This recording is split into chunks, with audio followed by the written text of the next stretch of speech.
Hey, this is Harry. I just saw A Complete Unknown. It was released a few days ago on Christmas Day, and I ended up enjoying this movie a lot.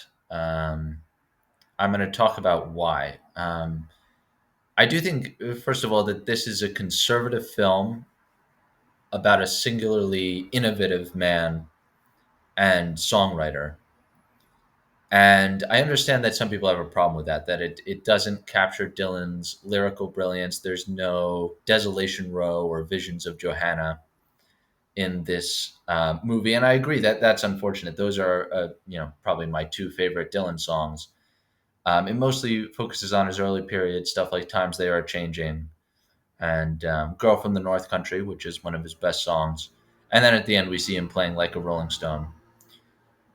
I think this movie is not trying to understand Dylan through his own eyes and get through all the crossed wires and little blips of inspiration in his crazy head.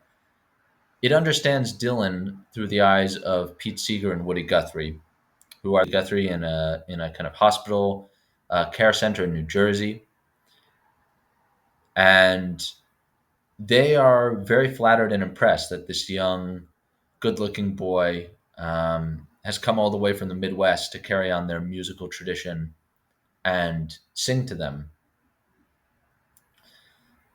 And so basically, this is a movie about charming, folksy artists, middle-aged men watching this once in a century talent pass through their trade, ace all their tests, pay tribute to them, and then move on to playing in other musical and literary sandboxes.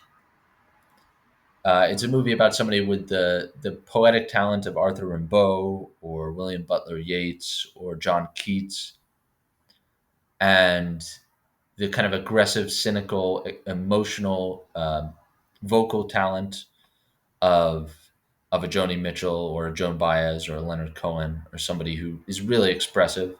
Obviously, those people have very different, ranges, octaves in which they sing, and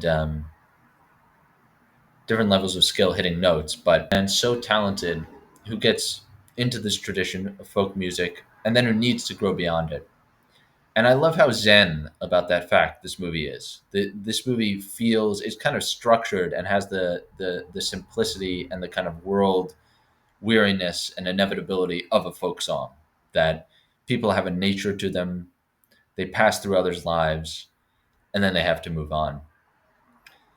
Um, I thought Chalamet was very strong as Bob Dylan. He kind of seems emotionally closed off for most of the movie, there's these kind of tornadoes, running through his head, bringing all these great lyrics to him, and he needs to kind of retreat into himself to absorb them.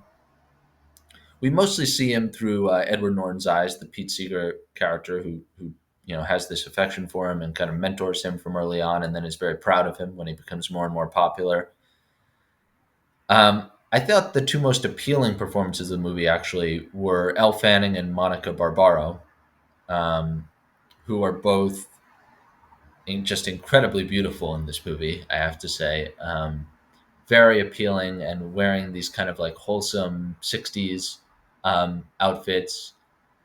It's interesting how they behave and how they react to Dylan because they seem to want when they initially get together with him because they like his confidence and his talent. Um, they seem to think he might be this kind of in behavior this normal guy who devotes himself to them as a steady kind of domesticated boyfriend in between when he's working and touring and singing. And I think one of the things this movie is saying, it doesn't come out in so many words to say it, but it's basically saying that somebody as great and mercurial as Bob Dylan needs to spend a lot of time in his own head and a lot of time playing guitar and just a lot of time rebelling against everything around him because he doesn't want to get stale or too um, kind of fat and happy with everybody telling him how great and brilliant he is. And so Bob Dylan is not going to be a steady boyfriend or husband material. Certainly not at age like 23. And so they both are disappointed in him as the movie goes on at how kind of flighty he is and how kind of temperamental he can be and how he can just ignore them and work on writing a song for hours on end and so on.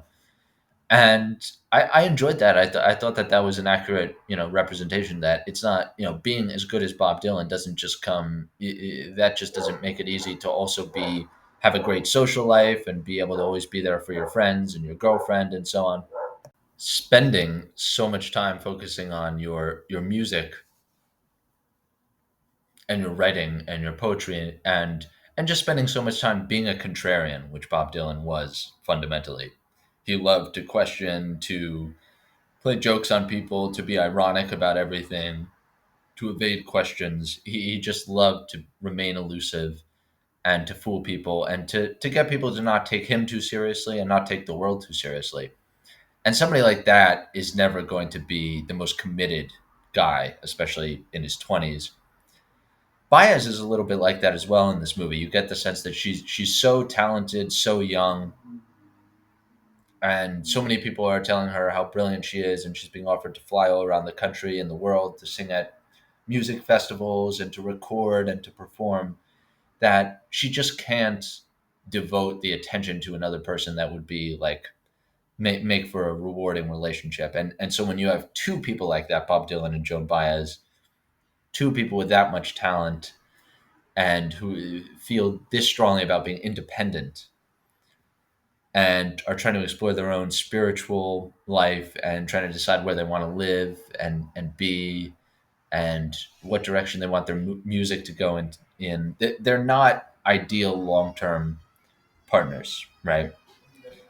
Most of the lines they have with each other, talking to each other, are about songwriting, and most of their screen time shared together, Monica Barbaro and Timothy Chalamet, is as they're singing together, as they're performing on stage, duetting, or as one is watching the other sing in the clubs. It seems like the only thing that they do have in common is youth and beauty and love of music and being in the same place at the same time some of the time, living in Greenwich Village and then going to these different folk festivals.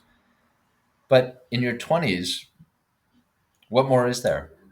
What more of an excuse do you need to have, to be lovers for a short period of time?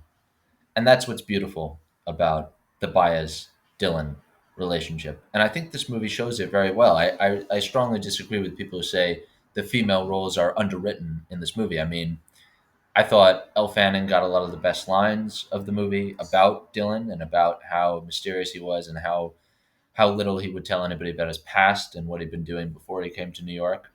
Um, and I thought Joan Baez came across as very independent, unsurpassingly talented, and just a very free spirited young woman who chose to be with Dylan for a short period of time and then sort of chose to leave him. And it's tragic, but they were not meant to be together for a long period of time. And I got that sense from the movie. It dramatized that very well.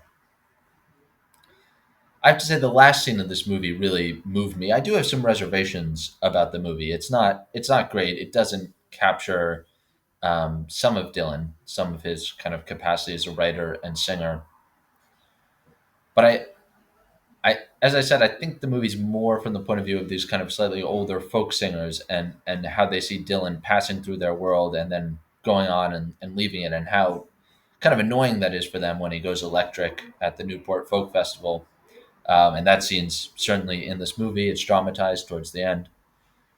Given that it's from the perspective of folk singers and people who think about the world that way, I think it ended in the right way, and I just loved the final scene. The final scene is Bob looking down at Woody Guthrie in the care home in New Jersey, and one of Woody Guthrie's songs, "So Long It's Been Good to Know You," is playing in the background, and it just has this kind of inevitable, simple meaning, as many folk songs do. That an era has passed and two people are parting, and all you can say is, "It's been good to know you. I'm happy I met you, on my life, and you're not going to define my life the rest of the way, but it's been good to know you." And I I love that so much, because isn't that what folk music, is about? Living life, watching others pass through, saying goodbye to them, and doing it all with a twang in your guitar strings and a kind of weary smile in your voice. Um, Folk music is a working class music. It's sung by mostly men as they journey on to a new job, or as they say goodbye to friends, or somebody who's died, or family member, or a woman, or something. And to me, that was the right way to end this movie, which began with Bob Dylan aspiring to be a folk singer. He grows into much more, but a folk song like that, "So Long It's Been Good to Know Ya," is the way to go out. And I just felt, I felt for Woody Guthrie lying there in the hospital bed, not able to fully talk to this young man who idolizes him.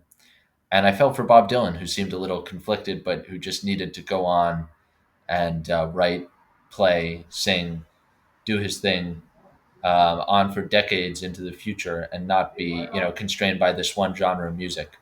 So, great ending and a good movie.